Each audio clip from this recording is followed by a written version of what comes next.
I can Oh say my hi. God, that's a beautiful dog. Yes, I'm naughty, I'm very naughty. And I like to do a naughty business and a lot of naughty stuff. let me go get a story. Okay. Sure. Story, you want to get on here? Oh, she's so cute. Hi, Story. Hi, Prince. Story's a big boy. Big boy. Maggie, come here. Come, I want you to see somebody. She's ignoring me now, walking away. Oh, God. Hi. He's beautiful. Oh, thank you. Maggie is Maltese Pom. Oh, so, okay. Yeah, so pretty cute. Tex, you have some dogs too, or cats? Yeah, I've got a dog. He's a mutt. Oh, but he's your friend. Come on. Oh, he's a good dog. Yeah, Story's an Ayrshire. He's half Australian Terrier and half Yorkshire Terrier.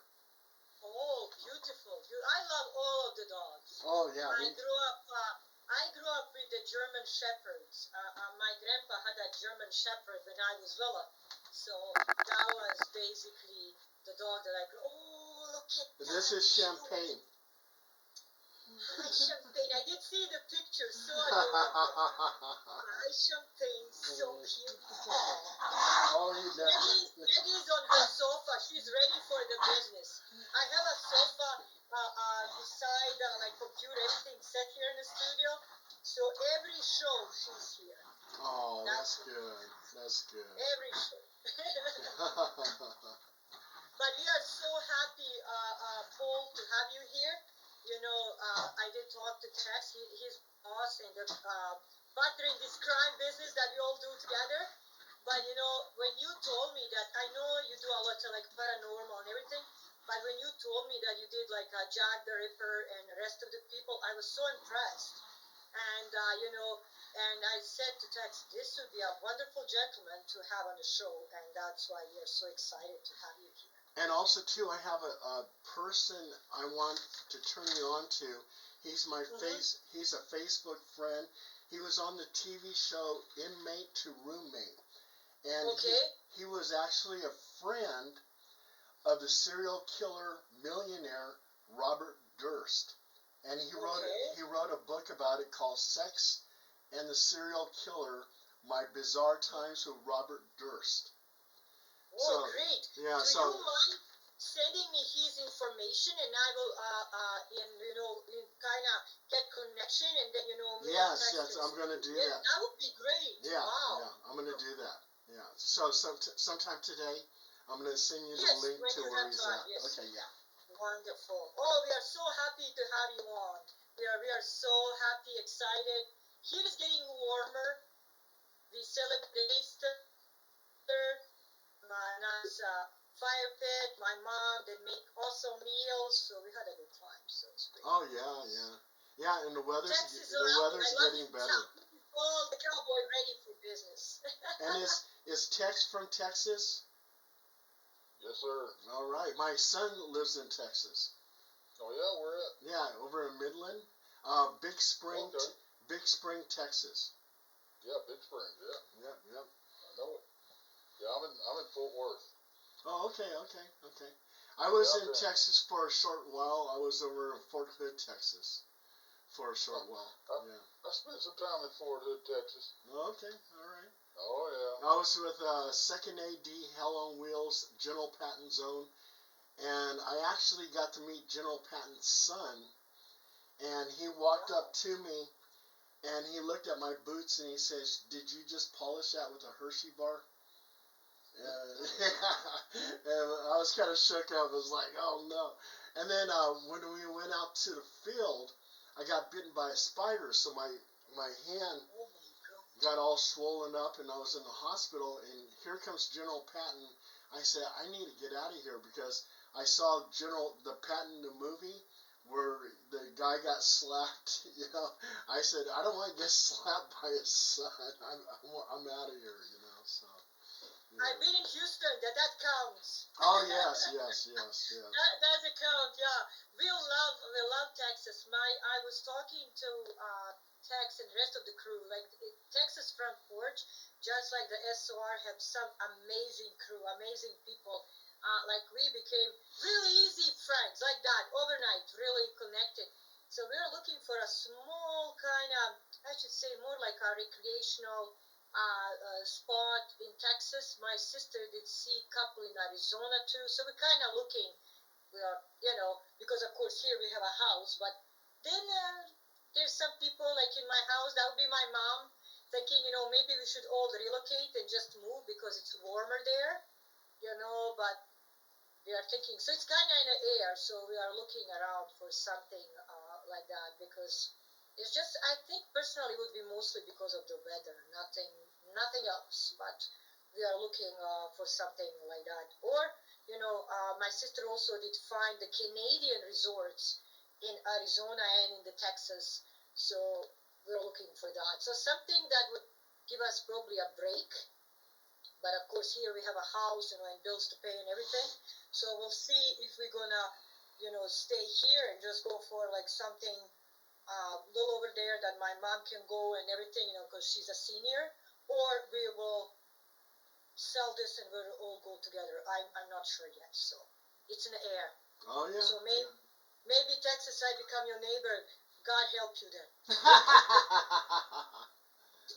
You're so lucky. Well, I'll tell you what, if I was gonna look for a place to stay in Texas, I'd go to East Texas. East Texas. Okay, I'll put that on a.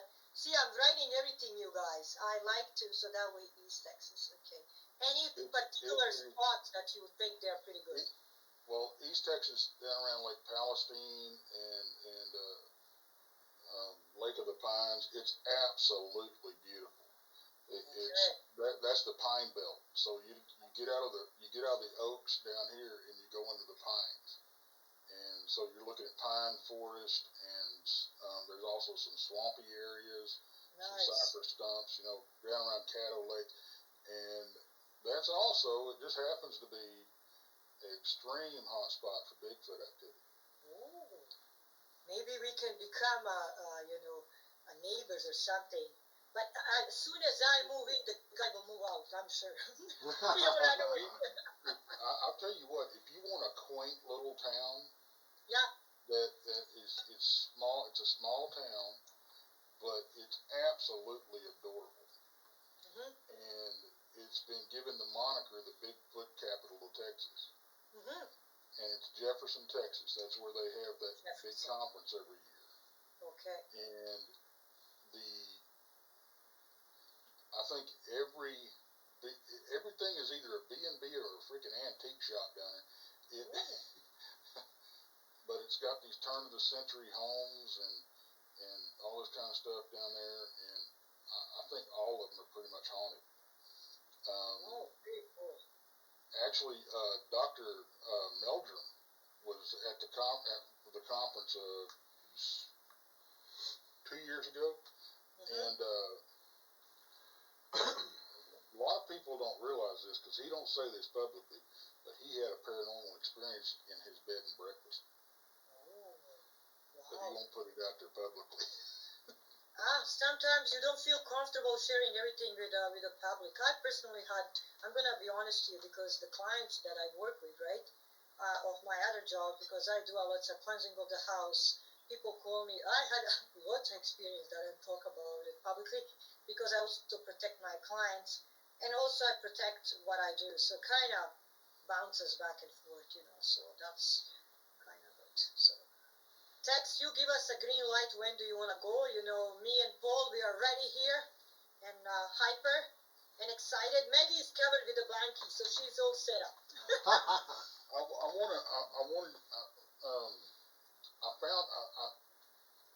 redid the intro Okay. for, that of course I'll edit it in later, but I found this music. Cool. And I want to play it for you real quick. Sure. It's about a minute long, I think. No worry. Thank you for sharing.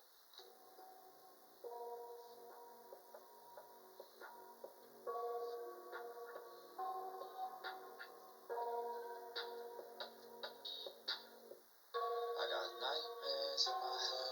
fear that the thoughts build up until I can't hear, that my mind fills up into a creature, and it haunts me somewhere much deeper. Anxiety, filling up every space, no privacy. And silently, it can build and build until you finally see, whoa, it's taking over, damn no closure, moving closer. No exposure, I just wanna be a loner. Some can't stay sober, looking over all their shoulders, like moving boulders just to get out of the home. It sucks, I've had enough, I don't wanna feel it stuck under the rug, all my problems that I shove. I got nightmares in my head, I fear that the thoughts build up until I can't hear, that my mind fills up into a creature, and it haunts me somewhere much deeper. I got nightmares in my head, I fear that the thoughts build up until I can't hear, that my mind fills up into a creature, and it haunts me somewhere much deeper. I've been feeling weird, I can't seem to focus good enough, nothing's really clear, sometimes it could be a little tough, I just need to feel like the end's inside for me, but let's be really real, anxiety can foggy all this stuff. I've been feeling weird, I can't seem to focus good enough, nothing's really clear, sometimes it could be a little tough, I just need to feel like the end's inside for me, but let's be really real, anxiety can foggy all this stuff.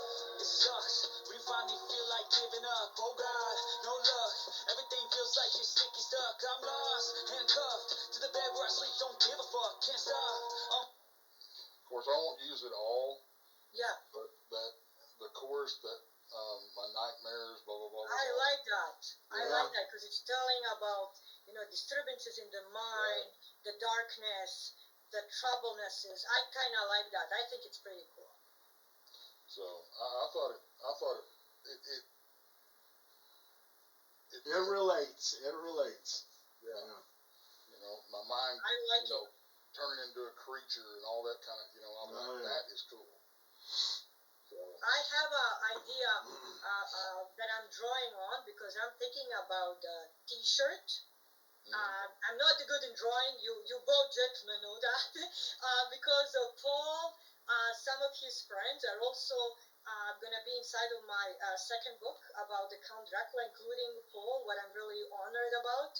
So, but I had idea, not the stick man and stick woman that I kind of draw, but I have idea that I'm going to kind of put together and send you because I think it would be pretty cool to have that kind of T-shirt about infamous minds and stuff. I think it would be pretty cool. But I'll send you some and you'll think about that. So, yeah.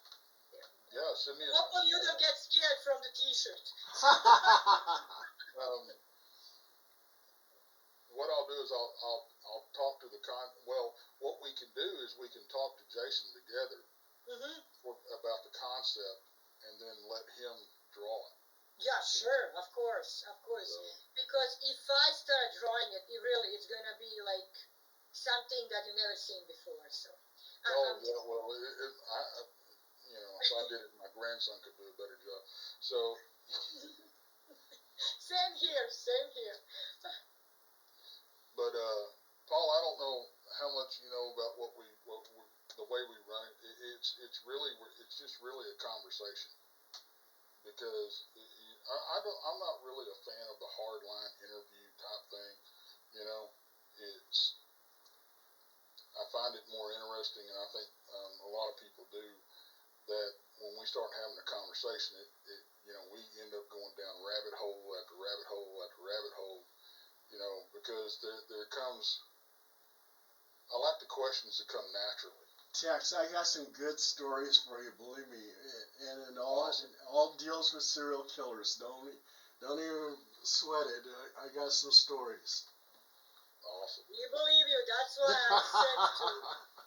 why I said to my friend Tex, I said, I have amazing guests, and I'm sure the stories will be amazing. I did send him your biography. I did send him, even the email about, how you told me you've been, investigating Jack the Rippers, the other serial killers. So we're quite excited to hear the story. So we're going to have a cup of coffee with you and enjoy everything that you have to share. I definitely had the stories. Awesome. That's what we love. Yeah, I'm looking forward to it. it's kind of been a.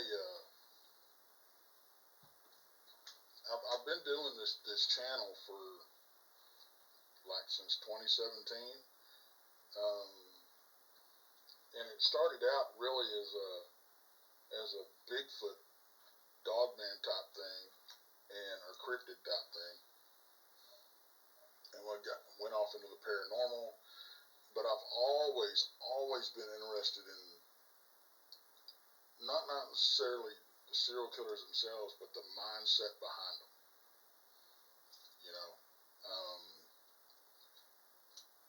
and we haven't done an episode on him yet, but he probably fascinates me the most, and that's Albert Fish. Ooh. Because I mean, to me, his last victim, Grace Budd, the little girl. Yeah. That he sent the letter to her parents. You know what I'm saying? I honestly think that was her reaching beyond the grave to get him caught. Because he had never done anything like that. It was totally out of character writing the letter and all, and that's what got him caught. I actually named my truck after her. I have a gray 4-wheel drive truck and I named it Grace. So, but,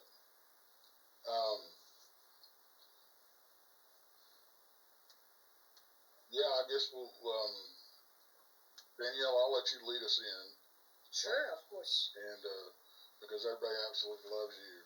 Oh, thank you. I love everybody. I'm pretty much open book. I'm really down to earth person, and I'm sure Tex, you know me by now, and Paul, you and I became really close friends. Back and forth. I really admire you and respect you very, very much. I'm, very open, and if I don't know something, I say please share with us, or if I go like, oh, what you can tell me. So I think we're gonna have fun. Again, I'm really happy that you gave us your time, to spend here on Infamous Minds and share so much experience and wisdom and knowledge that you have, because you've been all around the world. You did a research in many different areas, including these serial killers topics that me and Tex do. And regarding Tex, we click also very easy. I admire his family, and the team is amazing. I've been really accepted with open, arms, and that's what made me really happy. I feel like I'm at home with them. So I'm sure you're gonna feel very comfortable with us. Fantastic. Yeah. Thank you, Danielle. You're welcome. Yes, thank you so much, Danielle. So if you'll welcome everybody to the show, Danielle, and then give him an introduction. Of course. And Paul, what I'll do is I'll drop you backstage, and then we'll bring you up after she does the introduction, and we kind of talk for a few minutes, and then we'll bring you up. Okay, sounds good. Sure. Sit back and get comfortable. Okay, will do. Let me hit record here.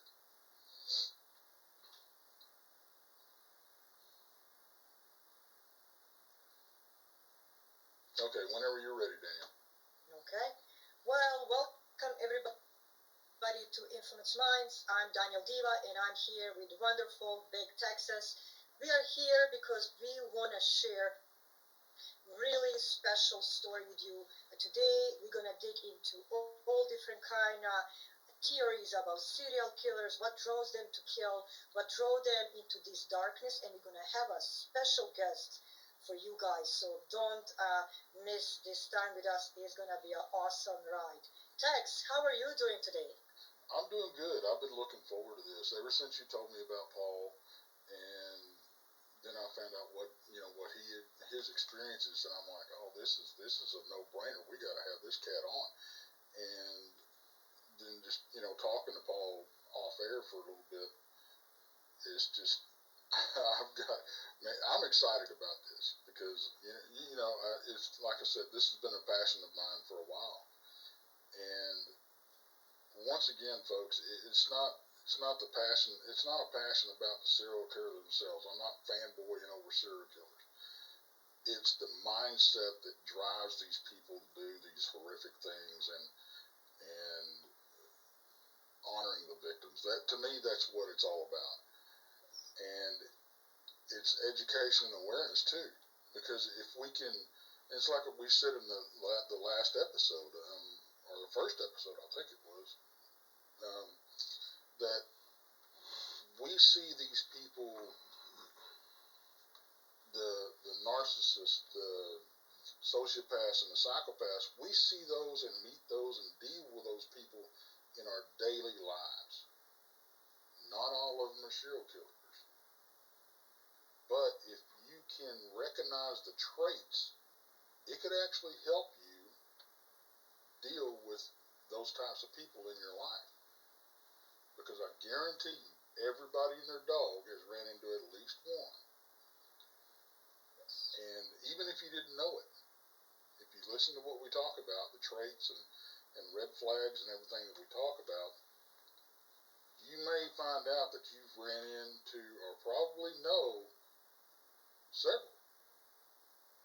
And it's really what's really interesting to me is to be watching, like, the news. I don't watch the news, but to watch, if you're watching the news and you're watching people being interviewed, even famous people, politicians, the whole 9 yards, you start to see those red flags wave. And you can go, oh, I remember them saying something about this, and then you look into it and you really start, what I found myself doing is really starting to analyze people when they were talking and watching their mannerisms. And it's like, oh, there's something here. And I think it helps you, I really think it helps you with your everyday life and getting through it. But that is a very, very long explanation for a short, which should have been a short answer. I'm not known for making long stories short, so. We love your stories, Tex. But you mentioned Paul. I must say, ladies and gentlemen, Paul is a wonderful person. I'm honored also to call him a friend. I admire him, respect his work and his family. He's an actor, investigator, author of paranormal. He's also author for Costa Rican Times, Phenomena magazine, and Paranormal Underground magazine. He also had many paranormal books, over 83. We will mention a couple that you guys can find and on Amazon and other websites. Mr. Roberts did investigate many paranormal hotspots like Area 51, Skinwalker Ranch, Stonehenge Bridge, River Kwai, Thailand. But also, Tex, he did something amazing. He even appeared in TV shows. He did investigations about the serial killers. He even investigations about the Jack the Ripper. That was our first episode. So he has been there. He did investigate the area. He also did the Golden Gate Killers, Cratons, and many others. So instead of me talking, let's introduce a wonderful one and only Paul Del Roberts and welcome him to the show. Well, thank you, Danielle. That's a nice introduction. Hello, Tex. Yeah, I definitely have a lot of stories about serial killers because as a paranormal investigator, I always wondered what would happen if you go to the various murder sites. Would there be some type of activity? And so our very first serial killer official investigation that we did was on Richard Trenton Chase, aka the Vampire of Sacramento. Wow. Now this guy is really sick. I mean, he actually thought he was a vampire. He would drink blood. He took a bird, broke off his head, and drank the blood. I mean, very sickening, a very sick person. We went to the homes where he committed the murders. And you're talking about getting into the mind of a serial killer? Well, the police asked him, because he killed a family of 4 in this one house, why did you select that house? He says, because they never locked their door. And he would watch them behind a half wall. And he would peek behind this wall and watch that house. He was casing it from that house. And what was really sickening is behind that wall, he defecated. So somehow he was getting some type of excitement from it, and he did what he did. He went and opened the door. They didn't lock it, and he slaughtered 4 people. So when I wrote the article about it, 2-4 Productions in England read the article. They contacted me and they said, hey, Paul, we would like to do an interview with you. Can you take us to the murder sites? And that's what I did. I took them to the murder sites.